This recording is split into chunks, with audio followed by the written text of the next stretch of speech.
पर आप यदि ईद की सिवैयाँ खिलाना चाहते हो तो आपको गुजिया भी खानी पड़ेगी। ये गुजिया खाऊंगा उनसे ये सिवैया। संभल के सीओ अनुज चौधरी लगातार अपने बयानों को लेकर सुर्खियों में बने रहते हैं। होली से पहले उनके जुमे की नमाज वाले बयान पर काफी घमासान मचा था। सीओ चौधरी के बयान पर विपक्ष ने हमला बोला तो सूबे के मुखिया सीएम योगी आदित्यनाथ ने अपने अफसर का खुलकर समर्थन भी किया। वहीं बुधवार को पीस कमेटी की बैठक में भी सीओ अनुज चौधरी ने एक विस्फोटक बयान दिया जिसकी अब चर्चा है। बता दें कि ईद, नवरात्रि और रामनवमी से पहले पीस कमेटी की बैठक रखी गई थी। इस बैठक में संभल सीओ अनुज चौधरी और एएसपी श्रीश चंद्र और एसडीएम वंदना शामिल हुए थे। इस पीस कमेटी की बैठक में सीओ चौधरी ने कहा, अगर मेरा वक्तव्य इतना गलत था तो इसे हाई कोर्ट, सुप्रीम कोर्ट में क्यों चैलेंज नहीं किया?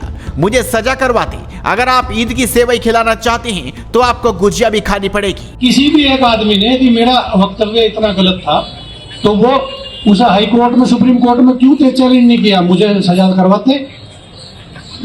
यदि मेरा वक्तव्य इतना गलत था, क्योंकि मैंने कुछ गलत, मतलब हर चीज दोनों धर्म के लिए बराबर बोली और यही उद्देश्य रहता है हमेशा। अब भाई हम अपने जहां हम रहे हम वहां कोई इस तरह की शांति व्यवस्था भंग ना हो। तो आप सब विश्वास के साथ रहें भाई, ऐसा कोई किसी के साथ कुछ वो नहीं होगा, पर हर आदमी को अपना अपना अधिकार है। पर आप यदि ईद की सिवैयाँ खिलाना चाहते हो तो आपको गुजिया भी खानी पड़ेगी। ये गुजिया खाऊंगा उनसे ये सिवैया, तो दोनों पक्ष खाओ। पर यहाँ गड़बड़ हो जाती है, जहाँ एक पक्ष खाने को तैयार, दूसरा खाने का, तो यहाँ भाईचारा खत्म हो जाए। हम स्पष्ट मतलब बोल रहे हैं या कुछ भी हो रहे, तो ये चीज नहीं है। हम नेतागिरी नहीं कर रहे ना, हमें नेतागिरी का हमारा कोई इरादा है, हम नेतागिरी करेंगे। हर आदमी अब अपने तरीके से पेश कर रहा है, कौन कैसे पेश कर रहा है क्या नहीं। तो आप सबको मेरी तरफ से बहुत बहुत शुभकामनाएं। आपका जुम्मा और आपकी ईद बहुत अच्छे से गुजरेगी। इसी तरह रामनवमी भी है।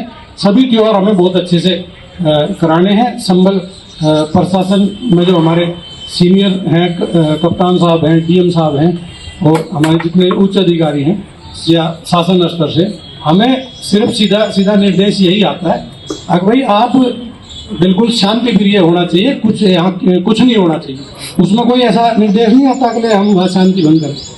हमारा मतलब है शांति बने। मैं अपनी बात को यहीं खत्म करता हूँ। धन्यवाद।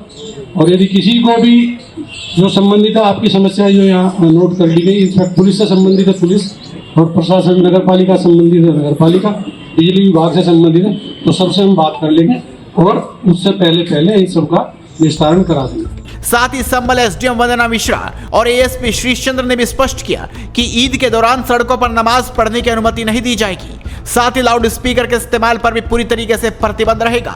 पीस कमेटी की बैठक में प्रशासन ने निर्देश दिया कि नमाज केवल ईदगाह और मस्जिदों के अंदर ही अदा की जाएगी। सड़कों या छतों पर नमाज की इजाजत नहीं दी जाएगी। प्रशासन ने यह भी कहा कि नमाज परंपरागत तरीके से ही होगी और किसी नई परंपरा को अपनाने की अनुमति नहीं होगी।